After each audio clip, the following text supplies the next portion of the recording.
1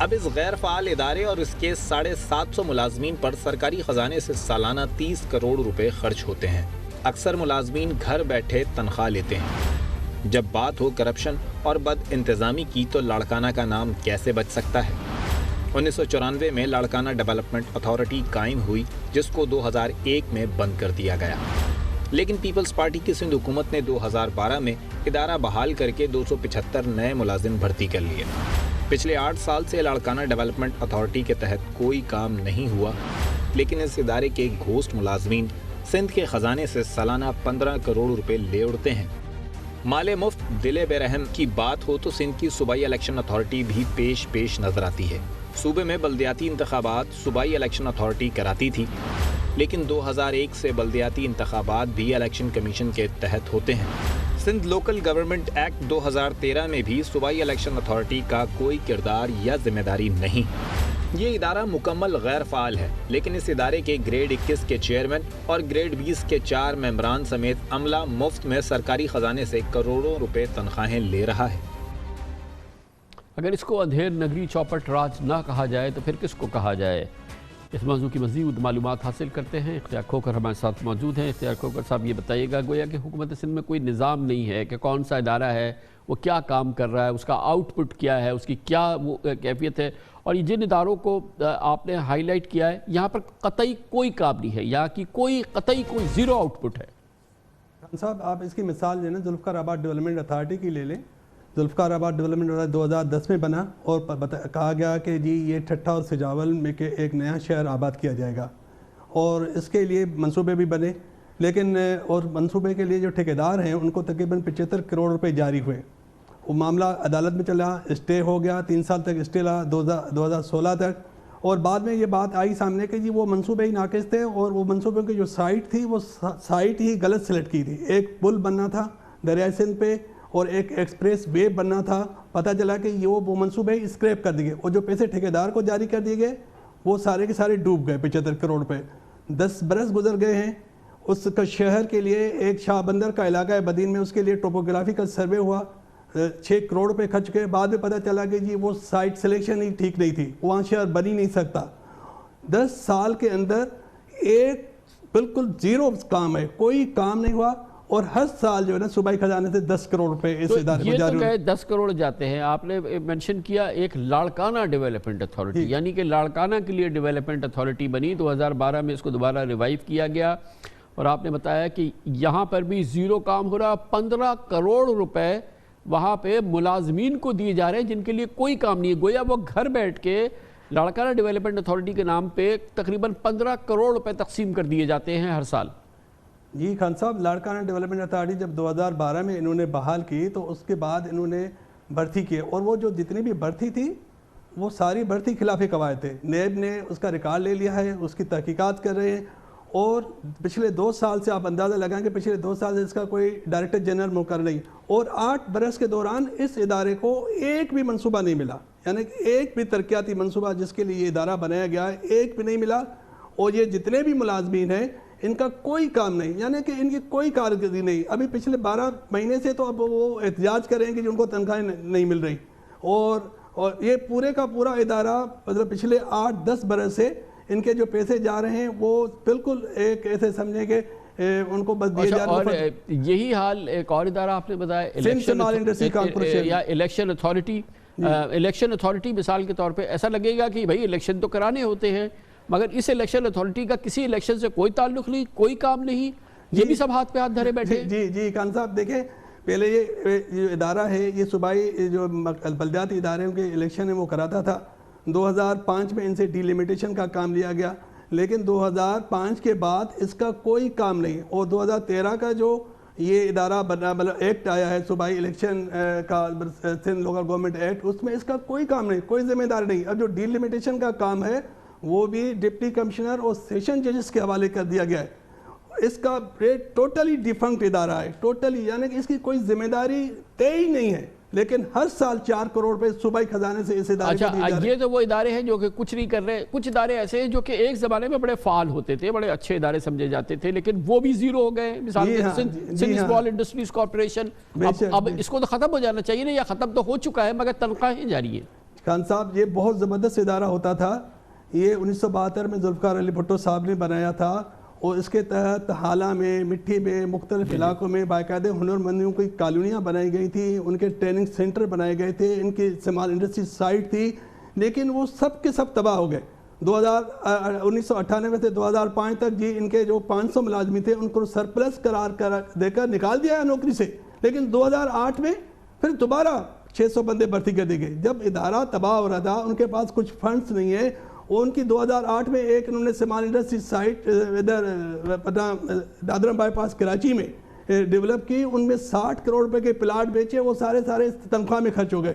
ہر سال 30 کروڑ روپے صوبائی حکومت اسپیشل گرانٹ دیتی ہے اس ادارے کے، اور پچھلے دنوں ایک سیکٹری نے سمری بھیجی سی ایم صاحب کو، اس کو بتایا کہ 800 ملازم میں 600 کلارک ہیں، صرف 600 کلارک ہیں، اور انہوں نے کہا کہ بھائی ادارہ بند ہونا چاہیے، ان کے جو کام ہے سائٹ کراچی کو دے دیے جائیں، لیکن وہ سمری پہ کوئی فیصلہ نہیں ہو سکا، اور یہ ٹوٹل جو ہے نا یہ گورنمنٹ کا ایک بوجھ ہے۔ بہت شکریہ اختیار کھوکر ہمارے ساتھ ہیں۔ اندھیر نگری چوپٹ راج نہ کہیں تو کیا کہیں، خود آپ سوچ لیجئے، خود آپ فیصلہ کیجئے۔ کمرشل بریک، اس کے بعد ذکر کریں گے کنسٹرکشن انڈسٹری میں بہت تیزی ہے، ملک کے اندر ایک بڑا مسئلہ ہے، اس سے منسلک جو ٹیکس رعایت دی گئی تھی وہ 31 دسمبر کو ختم ہو رہی ہیں، اور اس میں بھی معاملہ یہ ہے کہ اب یہ جو کنسٹرکشن انڈسٹری وہ چاہتی ہے کہ اس میں مزید اضافہ کیا جائے، کیونکہ سندھ میں اس معاملے پہ کام نہیں ہو رہا ہے، 4 مہینے سے 300 پروجیکٹس پھنسے ہوئے ہیں، ان کی اپروول نہیں دی جا رہی۔ بتایا جاتا ہے اور مسلمہ بات بھی یہی ہے کہ جب تک رشوت وصولی اور رشوت تقسیم کا نظام ہر پروجیکٹ کے لیے نہیں بن جاتا، اس وقت تک کوئی پروجیکٹ کی منظوری نہیں دی جائے گی۔ ایک بہت بڑا مسئلہ ہے، اس کی بات کرتے ہیں چھوٹے سے وقفے کے بعد۔ یقیناً کریڈٹ دینا ہوگا وزیراعظم عمران خان کو، ان کی انتھک کوششوں کاوشوں کے نتیجے میں بالآخر پاکستان میں کنسٹرکشن ایکٹیویٹیز کا ایک نیا طوفان ہے، ایک نیا زمانہ ہم دیکھ رہے ہیں۔ برق رفتاری سے کنسٹرکشن ایکٹیویٹیز ہم پورے پاکستان میں دیکھ رہے ہیں، جس کے اثرات پوری پاکستان کی معیشت پہ رونما ہو رہے ہیں۔ ہر لحاظ سے یہ پاکستان کے لیے بہت ہی پازیٹیو ڈیولپمنٹ ہے وزیراعظم عمران خان کے، مگر اس تعمیراتی انقلاب کے خواب کو تعبیر دینے کے لیے ایک مسئلہ ہے، وہ یہ کہ حکومت کو فی الحال جو کنسٹرکشن انڈسٹری کے لیے جو مراعات اور ٹیکسز برات کے لیے جو ڈیڈ لائن دی گئی تھی، اس مہلت کو بڑھانا ہوگا۔ فی الحال کنسٹرکشن ایمنسٹی کی ڈیڈ لائن 31 دسمبر یعنی تعمیراتی مراعات میں صرف 15 دن باقی رہ گئے ہیں۔ 31 دسمبر تک سرمایہ کار اور خریدار سے آمدن کے ذرائع نہیں پوچھے جائیں گے۔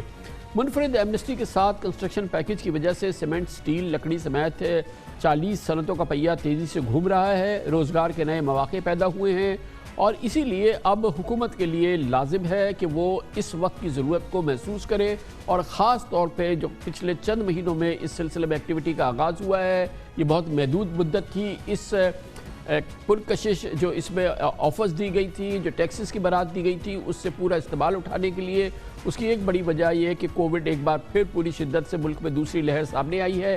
اسی لیے حکومت کو IMF اور FATF کو اعتماد میں لے کے کنسٹرکشن ٹیکس برات کی ڈیڈ لائن میں توسیع کرنی ہوگی، یہ انتہائی ضروری ہے۔ وزیراعظم عمران خان نے 10 جولائی کو کنسٹرکشن پیکیج کا اعلان کرتے ہوئے کہا تھا کہ کروڑا صورتحال کی وجہ سے پاکستان کو 31 دسمبر تک بین الاقوامی اوبلیگیشن سے مہلت ملی ہے۔ ہماری انٹرنیشنل اوبلیگیشنز ہیں، اس کے لیے ہمیں صرف 31 دسمبر تک ہمیں ٹائم ملا ہے۔ ہمیں جکڑا ہوا ہے فیٹف پہ اور جو کنڈیشنز لگائی ہوئی ہیں پاکستان پہ، ان سے ہمیں صرف اس وقت 31 دسمبر تک ٹائم ملا ہے۔ اس لیے یہ ضروری بتانا ہے کہ میں چاہتا ہوں کہ آج ساری ہماری کنسٹرکشن انڈسٹری یہ سمجھ لے کہ یہ ٹائم ہے، یہ موقع ہے۔ یہ 31 دسمبر کے پاس آپ کے پاس یہ موقع نہیں رہے گا۔ کئی چیزیں پھر بھی رہیں گی، لیکن کئی چیزیں ہم نہیں کر سکیں گے۔ بلا شبہ وزیراعظم عمران خان کنسٹرکشن پیکیج کی مکمل کامیابی کے لیے انتھک محنت کر رہے ہیں۔ لاہور، راولپنڈی، اسلام آباد اور ملک کے دیگر بڑے شہروں میں تعمیراتی منصوبوں کی طویل قطار بھی لگ رہی ہے، لیکن کنسٹرکشن تحریک میں کراچی بہت پیچھے رہ گیا ہے۔ سندھ حکومت نے تعمیراتی منصوبوں کی منظوری میں رکاوٹوں کے ڈھیر لگا دیے ہیں۔ 5 مہینوں سے 300 پروجیکٹس منظوری کے لیے اس وقت لٹکے ہوئے ہیں سندھ بلڈنگ کنٹرول اتھارٹی میں، کیونکہ وجہ ہمیں یہ بتائی گئی ہے کہ رشوت کی وصولی کا تقسیم کا نظام جو ہے وہ تشکیل نہیں دیا جا سکا ہے، اور جیسے ہی نظام تشکیل دیا جائے گا ان تعمیراتی منصوبوں کی اپروولز بھی ہو جائیں گی، یعنی کہ وہ نظام جو منظور قادر کاکا کے زمانے میں چلتا تھا اس کی بحالی ہونی ہے، اور سسٹم کی بحالی ہوگی تو ان منصوبوں کی منظوری بھی ہوگی۔ لیکن پنجاب اور KP میں اس وقت تعمیراتی اجازت ناموں اور بلڈنگ پلان کی ایک ماہ میں منظوری ہو رہی ہے، اور اس میں زبردست اس کی وجہ سے ایکٹیویٹی دیکھنے میں آ رہی ہے، لیکن سندھ میں 300 پروجیکٹس منظوری کے منتظر ہے اور گزشتہ 3 مہینوں میں محض 19 پروجیکٹس کی منظوری دی گئی ہے۔ وجہ یہی ہے کہ رشوت کے نظام کا، لینے کا اور تقسیم کا نظام جو ہے وہ اس وقت تشکیل دیا جا رہا ہے، اور جیسے ہی ہوگا، مگر اس کیفیت کے اندر حکومت کی 31 دسمبر کی ڈیڈ لائن تیزی سے ختم ہو رہی ہے، محض 2 ہفتے رہ گئے ہیں۔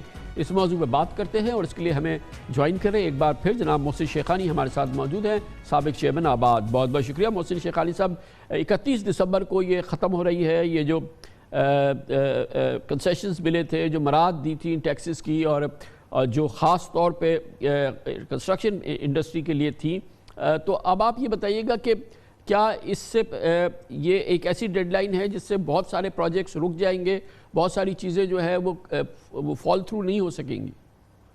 تھینک یو کامران بھائی، میں سمجھتا ہوں کہ بہت امپورٹنٹ ہے اس کا بڑھنا، ادروائز تو آپ سمجھے ابھی تک جتنا بھی جو کام ہوا ہے، جو پرائم منسٹر نے ہر سیٹرڈے ہر تھرسڈے کو بیٹھ کے اور جنرل صاحب نے ہر ٹیوزڈے کو بیٹھ کے جتنی بھی کوشش کی ہے، وہ ابھی تک جو امپلیمنٹیشن ہے وہ 30% بھی نہیں ہوا ہے، 70% پورا پروجیکٹس باقی ہیں۔ 30% میں اتنی اکانومی موو کر رہی ہے، اتنا ایکٹیویٹیز ہو رہی ہے سیمنٹ کی، اسٹیل کی، اس لیے کہ بیسک 2-3 چیزیں فریم ورک، یہ 3 کام پہلے اسٹرکچر کام ہوتا ہے، اس کے بعد فنیشنگ پہ آتا ہے۔ تو یہ میں سمجھتا ہوں کہ بہت بڑی کامیابی ہے۔ ٹوٹل بزنس کمیونٹی جتنی بھی ہے، سب کی پالیسیز آ رہی ہے اور ساری چیزیں گرو کر رہی ہے، جب جاب بھی کریشن ہو رہی ہے سر، اور میں سمجھتا ہوں کہ آنے والے وقتوں میں عام لوگوں کو گھر بھی ملنے ہیں، اور یہ پالیسیز ایسی ہے کہ اس کو بڑھنا ہر لازم ہے۔ اس کے لیے وہی ہماری سچویشن ہے کووڈ کی دوبارہ پوری دنیا میں، اور اس وقت انٹرنیشنلز اداروں کو بھی یہ سوچنا چاہیے کہ تھرڈ ورلڈ کنٹری کے جو ملک ہے ان کو سپورٹ کرنا چاہیے۔ لیکن شیخانی صاحب یہ بتائیے نا، ابھی 15 دن تو ہیں، تو اس میں تو کیونکہ اب پہلے بھی پرائم منسٹر نے کہا تھا کہ 31 دسمبر جو ہے وہ اس کی بڑی اسٹرکٹ ڈیڈ لائن ہے، تو اس دوران جو منصوبے ہیں بنا کے آپ کو کمپلیٹ تو نہیں کرنے ہیں، اس کو اپروول کی فیز کے اندر جا کے اور اس کا انیشیل چیزیں آپ کو کرنی ہیں، وہ تو کی جا سکتی ہیں۔ اس کے لیے ہم نے پرائم منسٹر صاحب کو بھی اور جنرل صاحب کو بھی ایک ریکویسٹ کی ہے کہ یہ جتنے پروجیکٹس ہیں اس کو اپروول رجیم کے تحت اپروو سمجھا جائے، کنڈیشنل اس کی اپروول دی جائے، تاکہ ہم وہ ٹیکسیشن کے سسٹم میں آ جائے، ہم یہ پروجیکٹ شروع کریں، اور اگر اس کی کوئی فارمیلٹیز ہے تو وہ ہوتی رہے۔ وہ پروجیکٹ ہے جس کے ٹائٹل کنفرم ہو گئے ہیں، جس کے ریشوز اسی جو بک ہے اس کے حساب سے ہیں، تو میں سمجھتا ہوں کہ بہت زیادہ ایکٹیویٹی ہو جائے گی۔ کوئی ایسی چیز ہمیں پرائم منسٹر کی طرف سے آ جائے، ایسا کوئی ایشو، یہ نیشنل اکانومی کی بات ہو رہی ہے۔ شیخانی صاحب، یہ پرائم منسٹر تو ہر جمعرات کو میٹنگ کرتے ہیں، ہر منگل کو جو چیئرمین ہے نیا پاکستان ہاؤسنگ ڈیولپمنٹ اتھارٹی کے جنرل انور حیدر وہ کرتے ہیں، اور پھر یہ ہر جمعرات کو میٹنگ ہوتی ہے، مگر یہاں پہ سندھ پہ تو آپ کی اپروول نہیں ہو پا رہی، پرائم منسٹر کے کہنے سے، پرائم منسٹر کی میٹنگ سے، پرائم منسٹر کے آرڈر سے، تو یہاں پہ اپروولز نہیں ہو رہی نا، تو آپ کہہ رہے ہیں پرائم منسٹر ہمیں یہ دے دیں تو سندھ والے نہیں مانیں گے، بلڈنگ کنٹرول اتھارٹی یہاں کی نہیں مانتی ہے، تو اس پھر کیسے یہ مسئلہ حل ہوگا؟ سر میں سمجھتا ہوں کہ جب ایک نیشنل اکانومی کی بات ہوتی ہے، نیشنل سبجیکٹ ہو جاتا ہے، اور یہ اکانومی کے حوالے سے دیکھا جائے تو یہ جب فیڈرل گورنمنٹ کے پروجیکٹس ہوتے ہیں تو ان کی طرف سے فیڈرل گورنمنٹ کوئی بھی اناؤنسمنٹ کر سکتی ہے، لاء میں پروویژن ہے، اور میں سمجھتا ہوں کہ اگر اس پہ اسٹڈی کیا جائے، اور ہماری بات بھی ہوئی تھی لاسٹ ٹائم، میرے خیال سے اس پہ غور بھی کر رہے ہیں کہ یہ چیزیں ہو جائے تاکہ یہ پروجیکٹ کو اپروو سمجھا جائے۔ یہ وہ پروجیکٹ ہے جن کے ٹائٹل ویریفیکیشن ہو چکے ہیں، یہ بتائیے گا جہاں پہ آپ نے اپروول کے لیے دیے ہیں، یعنی کہ سندھ بلڈنگ کنٹرول اتھارٹی جس کو کراچی بلڈنگ کنٹرول اتھارٹی بنانا ہے، وہاں سے آپ کو کیا جواب ملتا ہے؟ کیوں اپروولز نہیں دے رہے یہ لوگ؟ گورنمنٹ لاسٹ 6 مہینے میں میرے خیال سے کوئی تیسرا ڈی جی ہے وہ بدل گیا، ایک سپریم کورٹ میں چلے گئے، ایک آئے ہمارے دوسرے ڈی جی صاحب، وہ سارے پروسیجر 1 ونڈو ڈیجیٹلائزیشن، یہ تیسرے ڈی جی صاحب آ گئے، اب ایک ڈی جی اور یہ چوتھے ڈی جی ہے، اور ایک ڈی جی جب آتا ہے 1-1.5 مہینہ تو وہ سب چیزوں کو سمجھنے میں لگاتا ہے۔ سیتو صاحب آئے، ابھی سمرو صاحب آئے، اس سے پہلے آشکار صاحب تھے، اور اس سے پہلے احسن ظفر تھے، تو 4-6 مہینے میں یہ پوزیشن ہوگی، تو کام بھی کیسے ہوگا؟ کوئی ایک آتا ہے دوسرا چلا جاتا ہے، یہی لگا ہوا ہے جس کی وجہ سے یہ سارے ایشوز بھی ہو رہے ہیں۔ باقی ایک پالیسیز، آپ کا کہنا بالکل صحیح ہے کہ ان چیزوں کو بہتر، جب تک ہم کوئی ایسی پالیسیز نہیں کریں گے، اس کے ٹائم لیمٹ کی ہے۔ فیڈ بیک کیا ہے آپ کا پنجاب وغیرہ سے، لاہور سے، کے پی وغیرہ سے؟ آپ کے ساتھی کیا بتاتے ہیں؟ وہاں پہ یہ مسائل نہیں ہیں؟ دیکھیں لاہور میں اسلام آباد میں ایل ڈی اے میں بالکل بھی یہ مسائل نہیں ہے، اسلام آباد میں یہ مسائل موجود ہے، سی ڈی اے میں مسائل ابھی تک موجود ہے، راولپنڈی ڈیولپمنٹ اتھارٹی میں ابھی تک مسائل ہے، بہتر ہوا ہے پہلے کے مقابلے میں لیکن مسائل موجود ہیں وہاں بھی۔ سی ڈی اے کی میٹنگ آج بھی ہم کر رہے تھے، آج بھی ان کا وہی کہنا تھا، لوگوں کو ایک خوف ہے کہ ہم یہ کر دیں گے تو نیب کا پرابلم آ جائیں گے، ایف آئی اے کا پرابلم آ جائیں گے۔ جب تک ہم ان چیزوں کو، یہ بیوروکریسی کو کوئی نہ کوئی ایسا بہانہ ملا ہوا ہے کہ سر یہ ہم چینج نہیں کر سکتے، یہ پرائم منسٹر کی میٹنگ میں لے جائے، وہاں سے آپ چینج کرائے۔ کل بھی سی ڈی اے کا ایک میٹر تھا، آج ہی ہم نے ڈسکس کیا ہے، کل اس کو ہم پرائم منسٹر کی میٹنگ میں رکھیں گے کہ یہ ریگولائزیشن پالیسی بنا دی جائے، نئے بائی لاز بنا دیا جائے۔ اس کے لیے بھی مطلب آپ کو پرائم منسٹر کی میٹنگ میں لے کے جانا پڑ رہا ہے۔ تو اتنے ایشوز ہو گئے کر رہے ہیں جہاں بیوروکریسی آپ کو اب کیا ہے، یہ تو ریس اگینسٹ ٹائم ہے، 15 دن کے لیے تو آپ نے ایک پروپوزل دی ہے کہ یہ فیڈرل سبجیکٹ ہے، فیڈرل اس کو کر کے اس کی اپروول دے دی جائے، کیونکہ بہرحال آپ لوگوں کو تیاری کرنی 31 دسمبر کے لحاظ سے، کیونکہ یہ وفاقی حکومت کے کلی ہاتھ میں یہ چیز نہیں ہے، اسے بہرحال آئی ایم ایف کے پاس لے جانا ہوگا۔ بالکل کامران بھائی، لیکن آئی ایم ایف کے پاس بھی ہمارے پاس یہی کہ پوری دنیا ابھی کووڈ میں ہے اور ہمارے یہاں بھی وہی ہائی دوبارہ وہی پوزیشن شروع ہو گئی ہے۔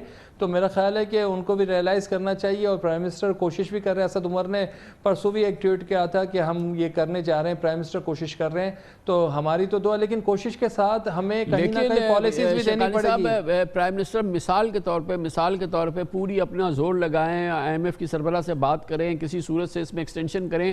سندھ پھر بھی نہیں کرے گا اگر، اور سندھ میں ایسے ہی 6 مہینے مزید یہ پروجیکٹ پڑے رہیں گے تو وہ ڈیڈ لائن بھی گزر جائے گی۔ مسئلہ جہاں ہے وہاں اس کو حل کروائیں نا۔